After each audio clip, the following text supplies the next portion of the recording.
Welcome into No Pun Intended, presented by Club Fantasy. I'm your host, Joe Zollo. It's the 12th episode of our 2025 A Look Inside series, and we're going to the Big D, technically Arlington, Texas, but the Dallas Cowboys. It's time, folks. The show you've all been waiting for.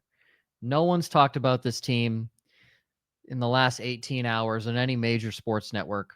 And even though this is pre-recorded, I feel very confident in that statement that nobody has talked about it. Actually, give that the last hour, because this gets dropped at 9 a.m. on whatever day we drop this, and I know for a fact that somebody has talked about it in the last hour. But we're talking about it here, fantasy football related, because there has been some changes to this team, and hopefully a healthy quarterback throughout the entire year. Let's get into it.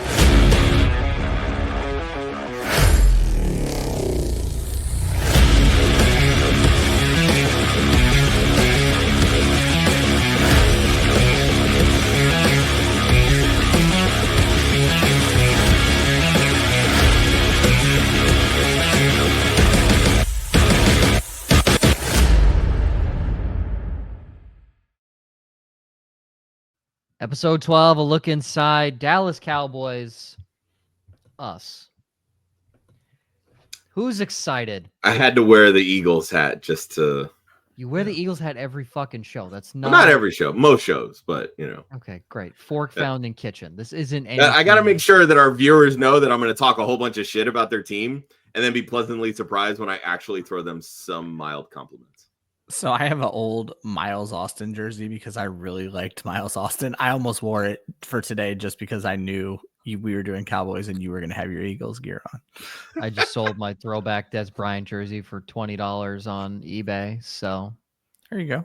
Cleaning out the closet for this move. Just sold a Landon Collins 2021 or 2017 Pro Bowl jersey.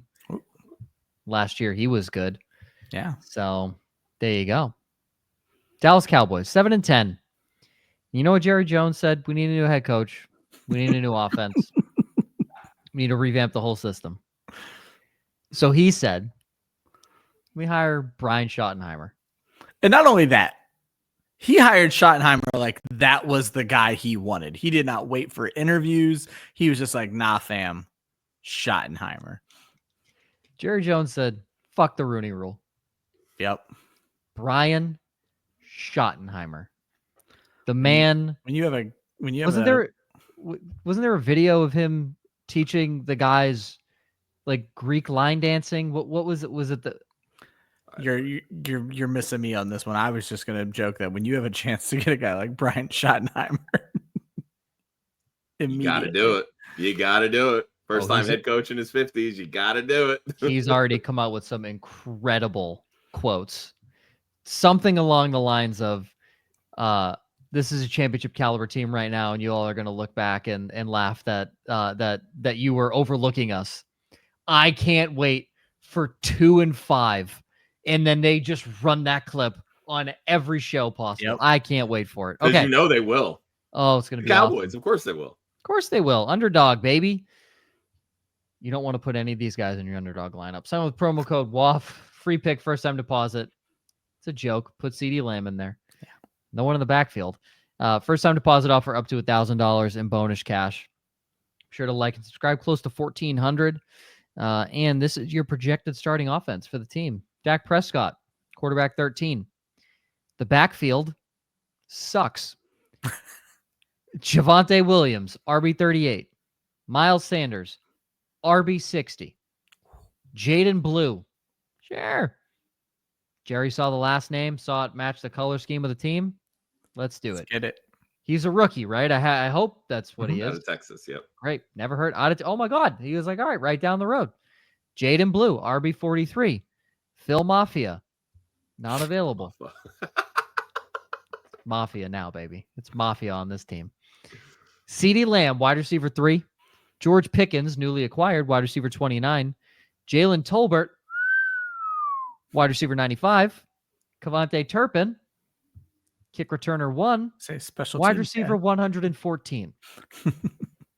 Jake Ferguson, tight end 17. Oh, a fall from grace. Yeah. For the Dallas Cowboys tight end. And we even all think tight end 17 might be a wee bit too high for Jake Ferguson. So, thoughts and expectations on this team. Ryan, I'll start with you.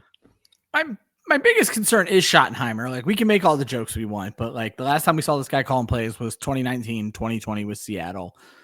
It was not a very exciting offense back then. He runs about 60, 61 plays a game, pretty balanced offense. You don't want a balanced offense. Now, I'm not saying he's a complete moron. Maybe I am, but you certainly don't want a balanced offense when you have Dak Prescott, CeeDee Lamb, and George Pickens versus Javonte Williams, Miles Sanders, and Jaden Blue. Like, so before I can put faith in anybody who is not named CeeDee Lamb, I need to see what Schottenheimer is going to bring to the table. I want to see 600 to 650 passes, and I don't know that he's going to be willing to do that. Josh. I think it's really interesting when you look at the history of Schottenheimer as a play caller.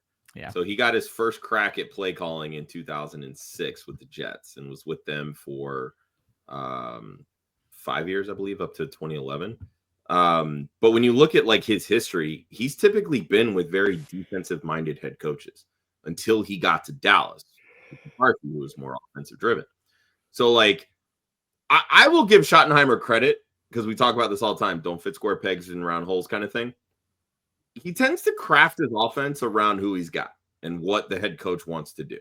He doesn't have like a set playbook and then that's that, right? So like, he had some very run-heavy years with the Jets. Rex Ryan comes in, and obviously it's ground and pound, right? Yeah. Eric Mangini. He had Thomas Jones there for 3 straight seasons, over 290 carries. Jeff Fisher with the St. Louis Rams. You know, they had the last legs of Steven Jackson and then the Zach Stacy and Trey Mason years. And then you get to Seattle, and it's Chris Carson, right? So, like, they're running the football with those guys. Doesn't have that here in Dallas. You're not doing this with Javonte Williams, Miles Sanders, and Jaden. What I got from that list was mid. Yep, but pretty much. And like Thomas Jones was an interesting, but like you said, what was it? 3 consecutive years of 290 carries. Now that's not today's NFL anymore, but it's not like Thomas Jones was a guy who was demanding 300 carries a year. They were just giving it to him. Yeah, 2 of those 3 years, he topped 310. So like they weren't afraid to run it. But again, that was that mold. That was how it was in 2007, 8, 9, whatever. But I think when you look at how this team is built, you look at 2006, his first year with the Jets, and I know you're going back almost 20 years, but he had Lavernius Coles at wide receiver, 152 targets. You had Jericho Cotchery, 125 targets. Both of them were top 20 wide receivers. And the next closest player on that team had 45 targets. Oh, wow. They funneled those 2 guys, right? What do you have here in Dallas? You have CeeDee Lamb, you have George Pickens, and a whole bunch of nothing, right? They had 3 running backs over 100 carries. Leon Washington, 151 in 16 games. Kevin Barlow, 131 in 12 games. Cedric Houston, 113 in 8 games. None of them had over 31 targets out of the backfield. Yeah. They're going to throw the football, plain and simple. So if you want anybody from this team, it's going to be Lamb and Pickens and Dak. He had a couple of years with St. Louis where he heavily targeted the tight end position. It was Jared Cook, but nobody else on that team, even the tight end, had over 100 targets because they didn't have any good wide receivers. You have that here, so I don't really think Jake Ferguson's going to be much of anything, and I think that tight end 17 price tag is way too high unless Lamb or Pickens get hurt. Plain and simple. So talk to me about George Pickens, Josh, because you have to talk good about him now because apparently this guy's getting 130 targets. I hate so much that I'm actually kind of hyping up George Pickens. Because he's good. But, well, he's good, sure. Like, he's very athletic. He can get, I don't even want to say get open because he can't. He can't separate for shit. He's just really good at catching the football in contested catch situations. Yeah, he is. Let's not sugarcoat it. He's not had good quarterback play in Pittsburgh the first 3 years of his career, right? This is a vast upgrade at the quarterback position going to Dak Prescott. But this is what I find interesting when I'm kind of looking at the scope of how he kind of fits in. And I already kind of broke down, like, you know, where I think he can fit and kind of the history of Schottenheimer as a play caller. He's got 2 straight years over 100 targets. He's combined for 2,040 receiving yards the last 2 seasons. So basically, he's averaging over 1,000 yards a season. That's great. His career yards per reception is 16.3. And he averages 7.3 targets per game. So on the flip side of that, because I want to do a little comparison here, CeeDee Lamb averages 12.8 yards per reception and 8.9 targets per game. So if you take what those averages are for like George Pickens over a full season, you're talking about 124 targets, 74 receptions, 1,206 receiving yards, and 4 touchdowns. That basically stats out to what would be equivalent to the wide receiver 26 last year. He currently falls as my wide receiver 32. But again, he can't score touchdowns. He only averages 4 touchdowns per season. You go all the way back through college, he never topped 6 touchdowns in a season. Steelers, to be fair. Yeah. So. He couldn't do it at Georgia. He hasn't topped 6 touchdowns in a season since high school. They weren't even that good when you think about it. But this is ultimately the point that I'm getting at, okay? Where we have T. Higgins at wide receiver 12, that is T. Higgins' season. Like, that's his ceiling, right? If you give Pickens touchdowns, now he is the top 15, top 12 wide receiver, right? This is where you should be drafting T. Higgins. You're getting George Pickens at where you should be drafting T. Higgins, but you can get T. Higgins' ceiling based on the variance of touchdowns. So that's why I think that Pickens is ultimately the value here in the draft. 100%. Because if those touchdowns do happen, because Dak Prescott averages, when you look at his touchdown percentage to attempts, roughly 29 per season. We've already talked about how this offense is basically going to funnel through these top 2 pass catchers.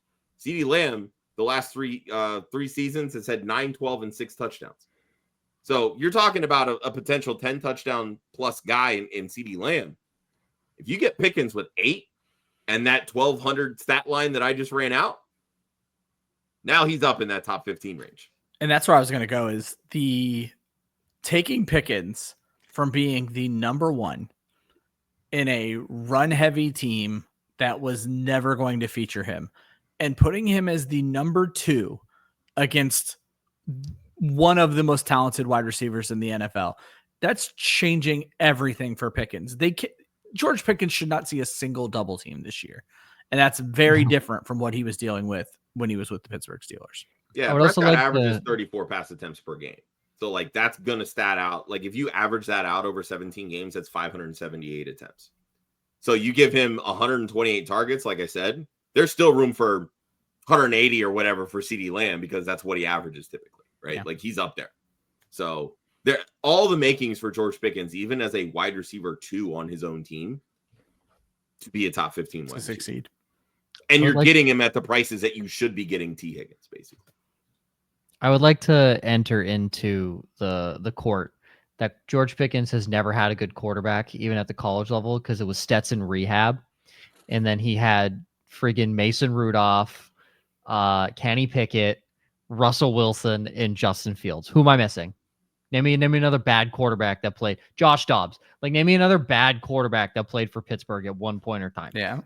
He hasn't had a quarterback that's actually good.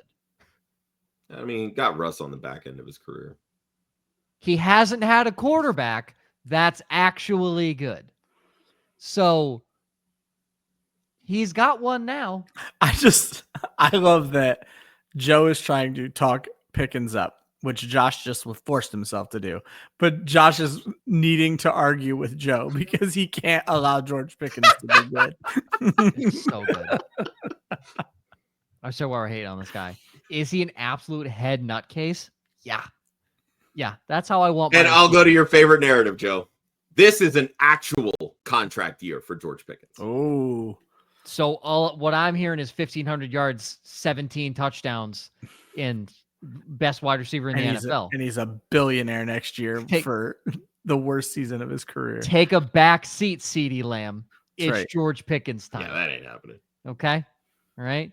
You can run all your little doodads and all your little crossing routes. You'll find my guy 70 yards down the field with Joe Milton throwing him the fucking football with that bazooka arm he's got.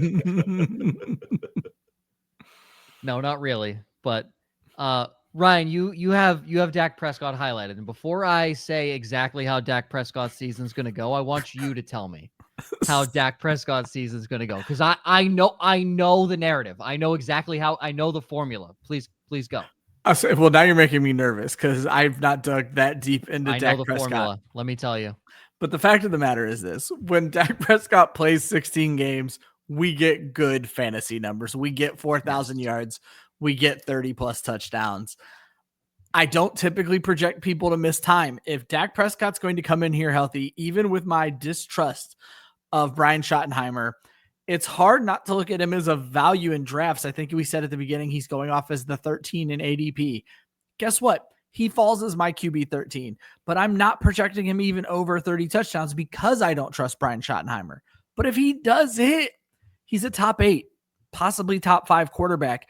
And the real narrative I wanted to take from this is Dak Prescott is why you don't need to draft a quarterback early. That he is the guy that, like, if you just sit there and wait till the double-digit rounds of your draft, he falls to you absolutely free with no strings attached, no commitment that if you want to move on to a waiver wire quarterback later on, it's not going to break your heart to have to do so. But if he hits, you win your league because you loaded up at wide receiver and you loaded up at running back. So my rant isn't so much about Dak Prescott as it is about draft strategy, which check out our episode from a couple weeks ago or last week, and you'll be able to see we did an entire mock draft where we talked about draft strategies. But the fact of the matter is this: Dak Prescott is why it's okay to wait at quarterback, because 4,000 yards and 30 touchdowns might just be sitting there and waiting for you. Yeah, I'll tell you right now, I am low on Dak. And it's not because I don't think he's going to have a good statistical season. Like, I have him for over 4,000 yards, 12 interceptions, another 2 rushing touchdowns, etc. But I only gave him 23 touchdowns because I don't know what version of Dak we're getting, and I don't know what Dak or George Pickens we get, right? Like, maybe it is true that George Pickens just can't find the end zone. Yeah. But if George Pickens can find the end zone with Dak Prescott, then obviously this ranking goes up. But Ryan, I literally just said, all right, if I give Dak his career average at 29 touchdowns, he's now my QB 13. So it all fits. Well, there you go. That's literally how it stats out for me. Yep. So yeah, I get but like I said, it's hilarious to call him a value when we're both ranking him and you potentially ranking him at his ADP. But the fact of the matter is this, like, the value is in the fact that you didn't have to spend a top 6 pick on a quarterback in your fantasy draft. Like, this is what I like with Dak. Like, if I'm in a league where I know that my league mates absolutely draft the second quarterback, right? Like, there are home leagues that are like that. 100%. Or if I'm in a best ball draft where, I want to maybe do like a 2 or 3 quarterback build, whatever it may be. Dak is somebody that I like to pair with like a Justin Fields or a Drake May, right? Like somebody that I think can take a next step, like utilizing their legs, show some growth in the passing game. Because if they falter, I know that I have a steady passer behind them. And I know exactly what I'm going to get if Dak plays, 16, 17 games, whatever it is. Like, that's the kind of build that I would utilize with Dak Prescott. Yeah, like a Justin Fields Dak build would be fun. Yep. So because you could honestly take them back to back. Yeah. All right. You guys ready? I'm going to tell you exactly how Dak Prescott season is going to go. Yeah, I was going to say, you were pretty hyped up for this. So Joe Stradamus over here. No, it's you're gonna hear me say it, and you're gonna think of how his seasons have gone. You're gonna be like, oh shit, he's right. So there's one of 2 ways Dak Prescott starts his first 4 weeks of the season. He's either heater, best quarterback in the league, lights out, or you're sitting there, why the fuck did I draft him? Like, there's no in between. It is, he's dog shit or he is the greatest quarterback alive. One of 2 ways. Now, if it goes the heater way, it doesn't matter. It doesn't matter if it goes heater or if it goes bad, because then week 5, 6, 7 hits and he blows. He's horrible. People are like, why is Dak Prescott quarterback? Should they go to the next guy? Should they look at another option? Should Cooper Rush be in there? Now it's going to be Joe Milton on the team. Yeah. I know, but now it's going to be Joe Milton. Yeah. So, but then week 8, week 9 hit, right? Go to his the season where he finished second in the MVP voting in 2023. Week 9, week 8 hit. 374, 3 touchdowns, 404, 4 touchdowns. He's back in the conversation. The big media starts talking about him, being like, should Dak be in the MVP race? Then he goes out the next week, throws for 189. Then he continues on a teeter-totter. We'll see how he does. Then he takes a sharp left turn down Suck Lane. But then the final 3 weeks of the season, you're like, holy shit, is this guy the MVP? And then they make the playoffs, and then he slides with 9 seconds and no timeouts. And then you realize, oh my God, he's bad. What one wrong thing did I say in that entire? This is the other component that I think some people are really ignoring. The NFC East teams have the toughest schedules this year, all of them. In his MVP season 2023, when he finished second MVP voting, you want to know what he did? The first round of the playoffs, 134 and an interception, didn't throw a touchdown. I can't make this shit up, guys. I'm just reading off the paper. Okay, I have the script. Here's what it says about Dak Prescott. He sucks. But you want to know what he did? Josh, you want to know what he did championship week? You want to know what he did? 345 and 2 touchdowns. You want to know why that didn't matter? He didn't fucking get you there because he threw for 134 and a pick. The first 4 weeks of the season, he had 4 touchdowns. You want to know what he had in week 8? 4 touchdowns. I can't make it up, guys. That's who Dak Prescott is. He will be great for the receivers. He's going to be great for George Pickens, be great for CeeDee Lamb. He's going to be a decent value for you in fantasy football. But what I need you to realize is that he is going to blow for like 5 games. And you're going to have to deal with that, because the only time this guy hasn't sucked was the year that Jim, you got to hope it's a cramp. That's the only year this guy, he went 266, 450, 472, 502 yards. Yeah, he was about to light the NFL on fire. He threw for 1,600 yards in 4 weeks. Yeah. Who does that? Yeah. And then he got a cramp and he had to get surgery. Like that's just what happened. It was a rough cramp. That really was a rough, like that was not a yes. I'm obviously not a Dallas Cowboys fan. Dak has always been somebody that I think gets put in the spotlight more so just because he's on the team that he's on versus 100%. the skill level, you know. Yes. But for the people, like I'm not going to go on and say he's just straight up a bad quarterback. He's good, but he's not great. But he gets talked about like he's great because it's in Dallas. Right? He's good and has great moments. Certainly. There you go. And I think that's the exact same bubble Kirk Cousins can be put in pre-injury. Yeah, 100%. Well, wasn't there the thing that, I don't remember if this was a joke or not, but Amari Cooper called him the white Kirk or the black Kirk Cousins, and that was part of their like fight. So I mean, that's wrong. Don't show me the lie. Yeah, exactly. The training camp battle to watch is the running backs. Now, it's probably going to be Javonte Williams, at least to start. He's the best pass 1. blocker in the group. So he's Not going to be close. on the field. But yeah, I mean, it's just, again, like you have Lamb, you have Pickens.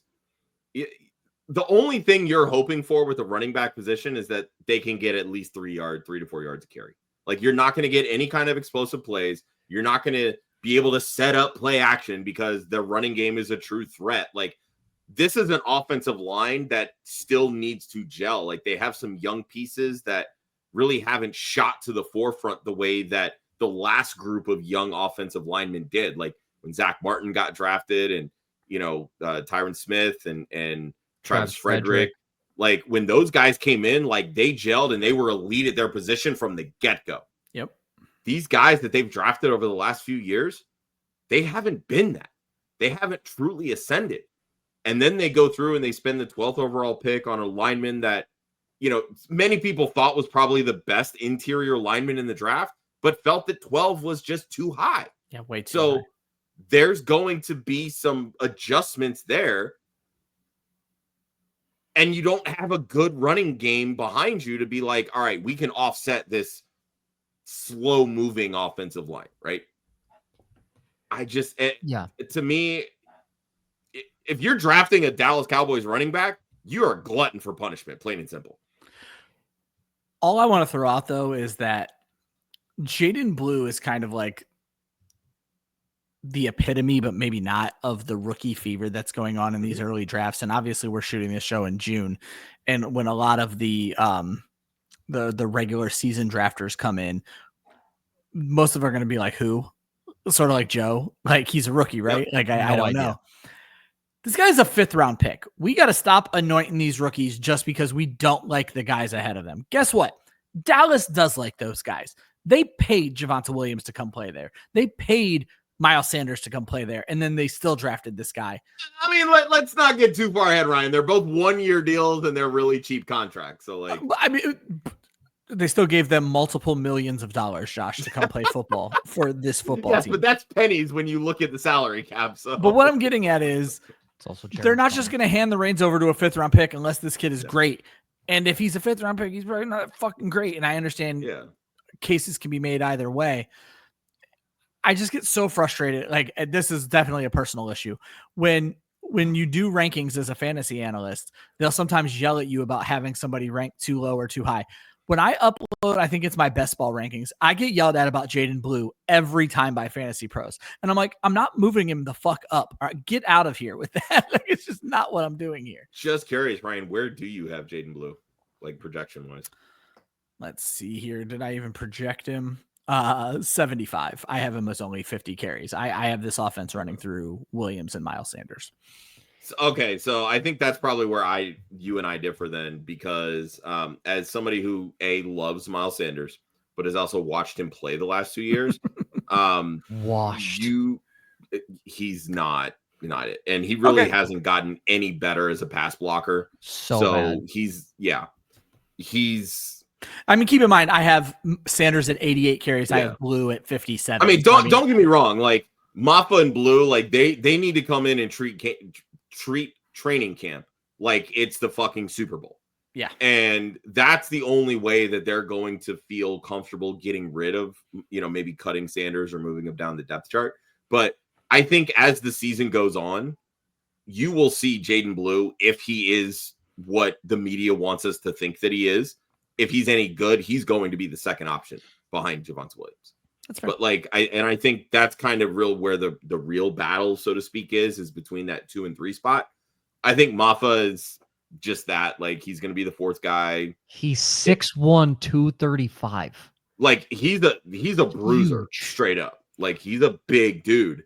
So he maybe only sees run if Javonte Williams gets hurt or Miles Sanders gets hurt or something like that. But you're ultimately hoping that one of these guys can be a value on special teams in any way, shape, or form. Yeah. That's not going to be Miles Sanders, and it's not going to be Javonte Williams, right? Yeah, so then it boils down to, does Blue play on special teams? Does Maffa play special teams? Like, that's how this pecking order is going to work itself. Yeah, I don't know if he's technically a fullback, but they loved giving a couple carries a game to that Hunter Lepke. Yeah, so I wonder if that's... He's a fullback. Okay. I think they treat him more like an H-back, but yeah. Yeah. Yeah, he listed as a fullback on the depth chart. So what does I want to say? Jaden Blue ran second fiddle behind Quintravion Wisner, also known as Trey Wisner, at Texas. Quintravion, was also behind Jonathan Brooks. Yeah. So the point being, what I want to bring up is Texas, traditionally known for their giant running backs. Yep.